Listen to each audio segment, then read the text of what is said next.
let's just go ahead and get right into it. Charles Latt, H&L Studios. Yes, man. He's got a plan. Let's go. Thank you. Yes, sir. What's up, fam? How you doing?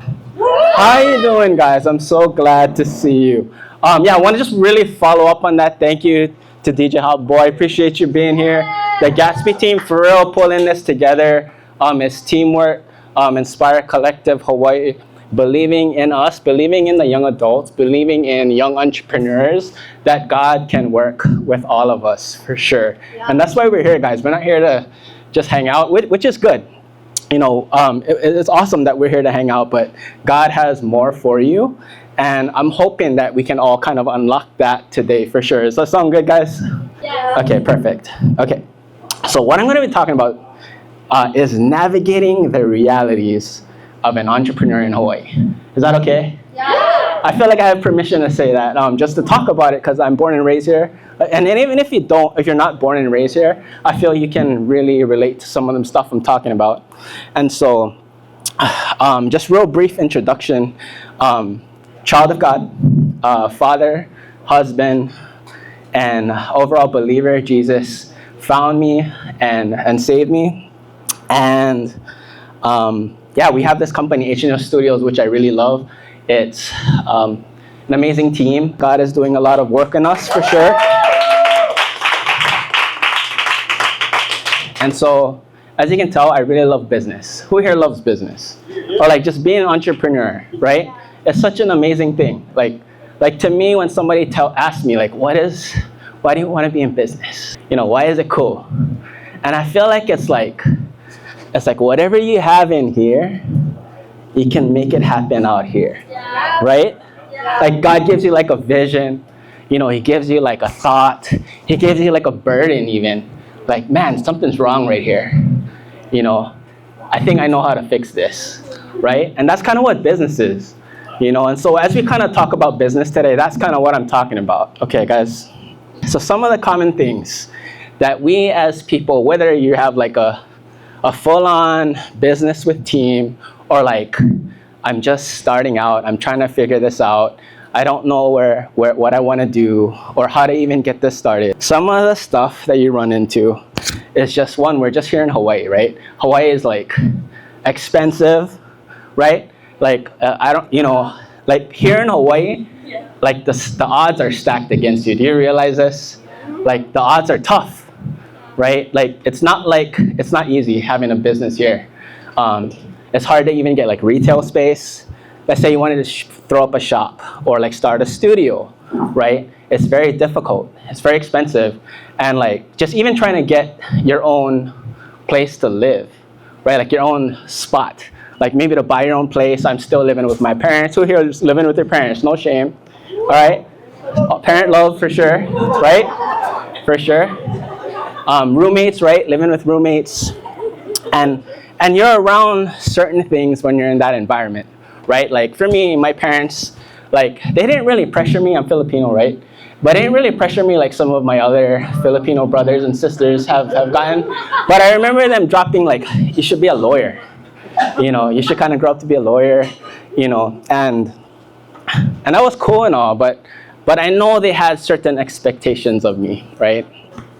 And that was quite tough, because any kind of decisions I would talk about, you know, with them just seemed weird, right? Just seemed kind of strange. And so it's not like I had the best support, right? And Hawaii, again, like some people might be complaining like Hawaii is too small, right? There's not enough markets here. Whatever I want to get into, there's not enough people doing it here. Let's see what else. The list goes on and on. You know, how about this one? Like I'm trying to start a business, but people know me here, right? They know my past, right? Like they know that I was the guy that used to goof off. Like, what, Charles wants to start a business? Stephanie, the girl who like was smoking weed, wants to start a business, right? And so you kind of have that pressure that like people are gonna start to think, like, why are they starting a business? And it can be, you know, have this feeling of anxiety, insecurity, and not make you want to do moves, right? You kind of want to just not even talk about it sometimes, right? Is that before or after smoking weed? Right? You know what I'm talking about? You know, I'm gonna just try and build it in secret. and see what happens, right? This is the realities of being an entrepreneur in Hawaii. It's all love, right? Like we're family. It just comes with the territory. Like even Jesus had a hard time talking about the message of God in his own hometown. Like, right? He was that kid. He's the Messiah.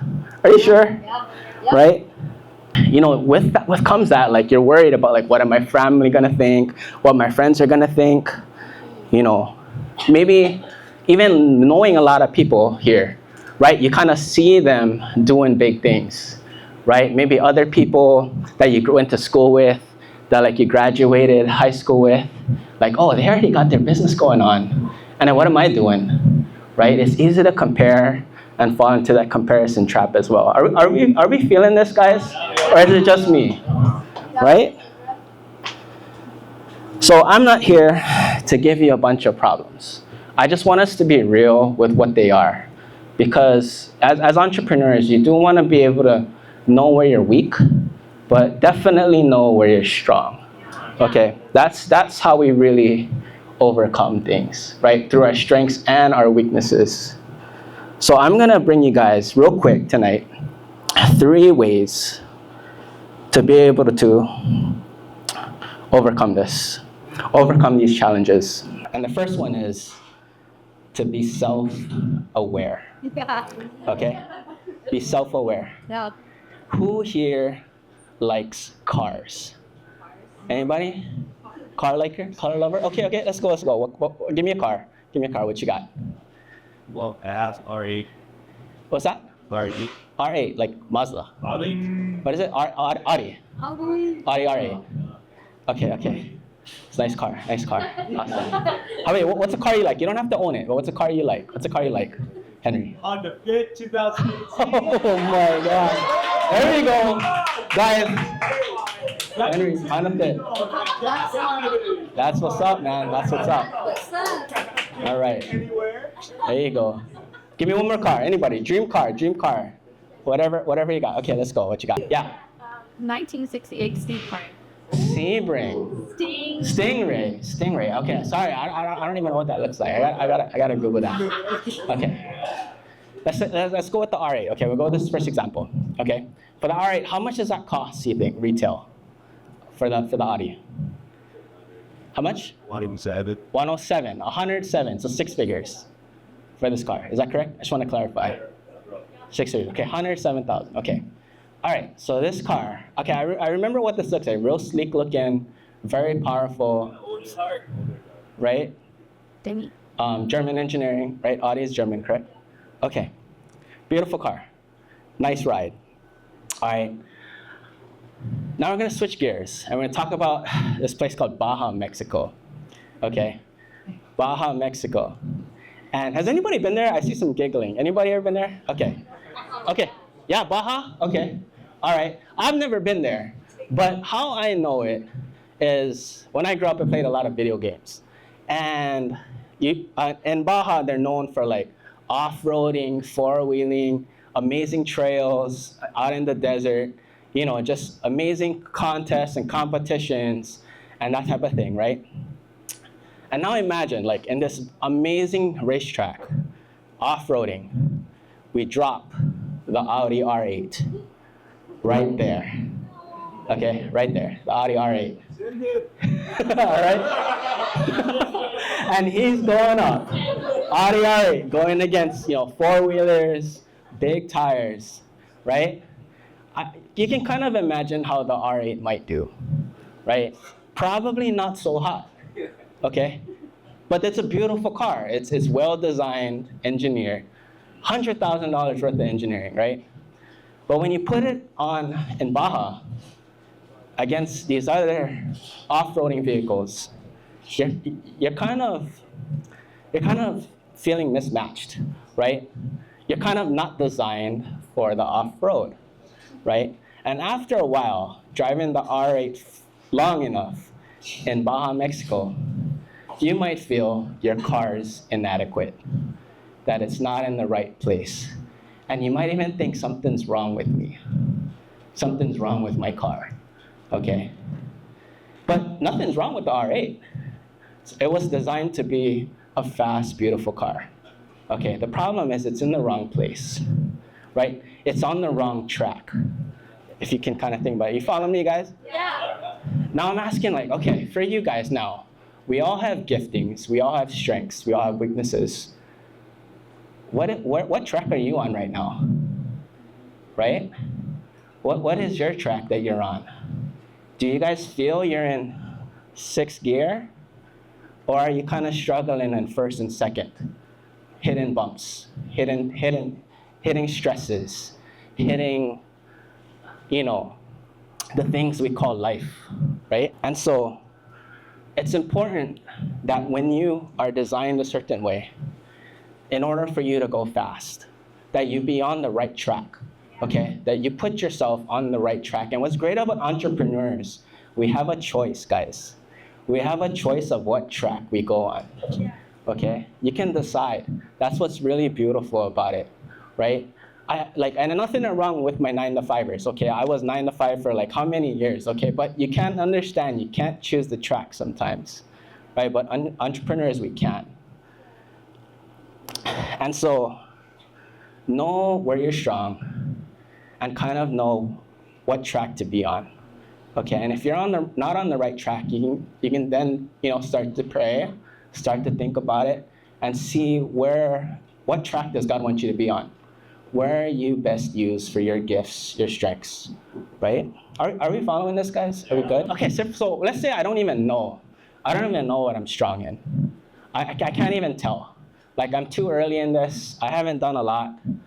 Like, I guess, like, for me, like, right off the bat, who feel they don't really know what their strengths are yet? Anybody yet? Not sure? Okay. See, pointing going on. I totally get it. And so here's my advice for you guys, okay? The guys who kind of not sure, right? And it's like, look at where you spend your time, okay? Because we're all gifted and we're all good at something, whether you realize it or not, right? Look at where you spend your time. Where are you feel like you're excelling in? Where is it that you feel like you're smiling in? Where do you feel brings you joy in your life? Where is it working out? Or is it at your job? Or what part of your business, let's say you're an entrepreneur, what part of your business actually fills your cup and what doesn't, right? Or how about this one? What comes easy to you, okay? What are things that's just like, no problem. I got that, like, I don't know why they're having issues with this. I can do it like so easy, right? Checkbox, that's probably a strength, okay? How about, where do you find yourself sad? Okay, where do you feel that there's like a burden on you? Where is some space where you feel like, that's so tough? I feel like God puts desires and burdens on your heart to show you where your strengths and weaknesses are. Okay, so pay attention to those, pray about those, because that problem that you see, you might actually be the solution for. If you don't know where your strengths are, be around good people that you trust. Okay, keyword trust, right? That you know that's not going to steer you wrong. And remember this word. Okay, these are for the people that don't know what their strengths are, okay? Remember this word. Yes, okay? Just say yes. You want to help me build this shed? Yes, I will. All right, you want to help me ride on this boat? Yes, I will. You want to check out this Bible study and learn about Jesus? Yes, I will. Okay. The more you get out there, the more you experience things, the more data you'll have to know how you were designed and what your strengths are. Okay.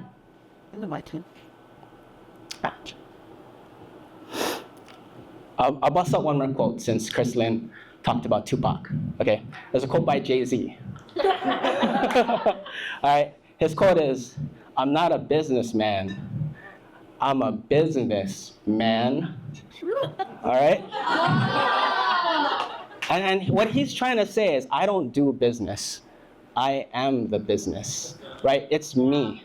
It's my giftings. It's the things that I can bring to the table, not what I do, right? So it's important that you separate those things.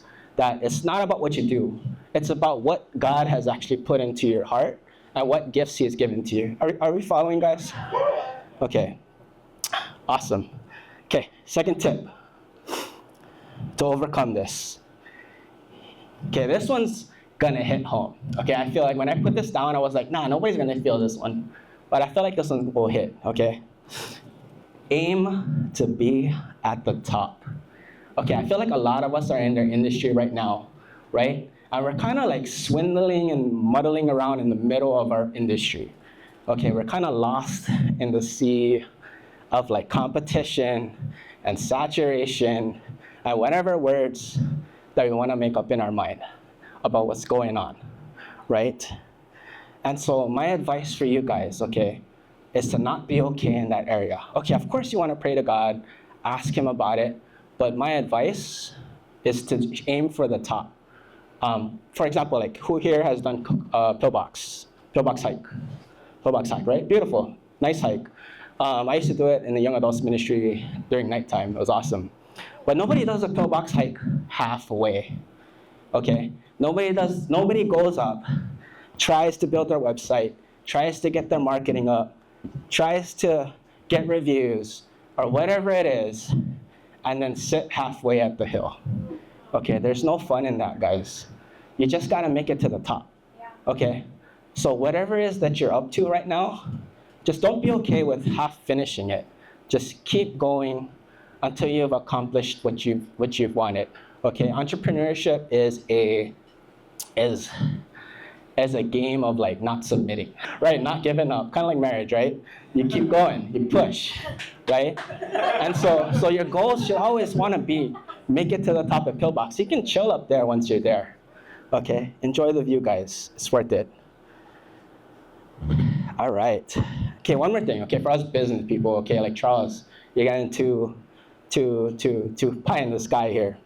Okay, I like to remember again. The reason why you want to aim for the top is the 80-20 rule.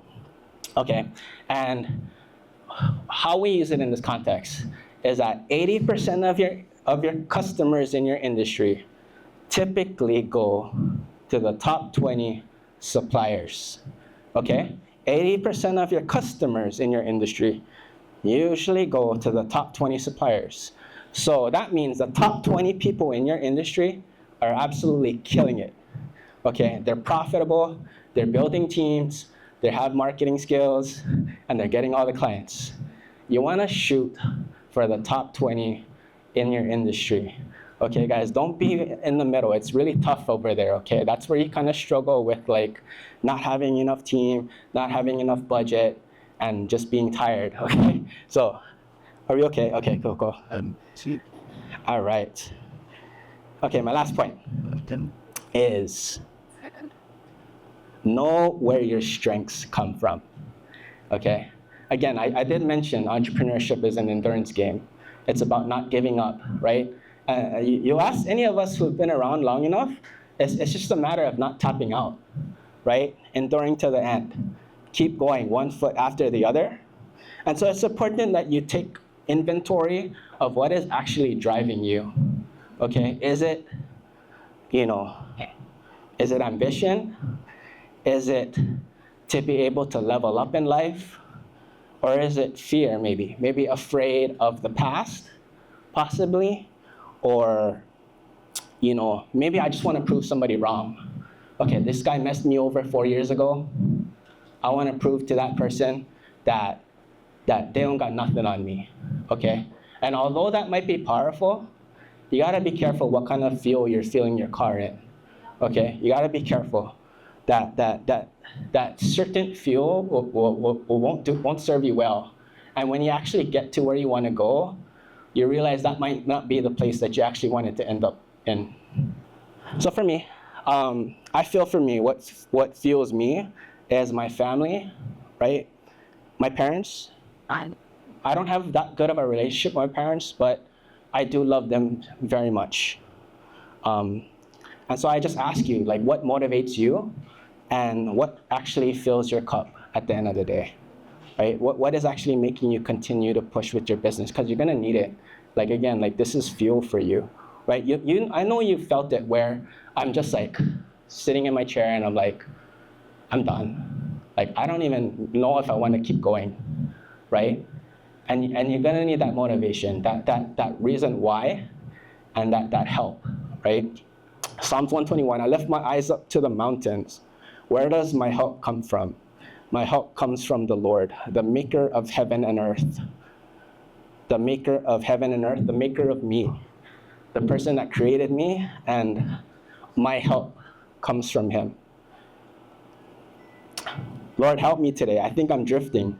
I think I'm losing heart in my business. I feel like I can't do this anymore, right? Lord, bring people around me that will help me with this. So I'm gonna just recap my 3 points again. First one is be self-aware. Know what you're strong in, because that's really what's gonna take you to the next spot. Okay, it's what's really gonna separate you out from the rest of the sea of everybody else, operating on your racetrack. 2 is aim to be at the top. It's never fun in the middle, right? And then 3 is know where your strength comes from. What is driving you?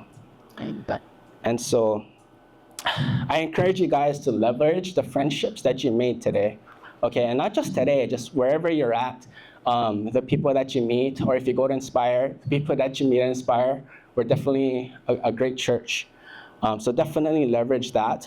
Don't be afraid to ask. Don't be afraid to reach out to them. For me, I truly believe anything is possible with time and resources. And we're all in this together, guys. And that's all I got.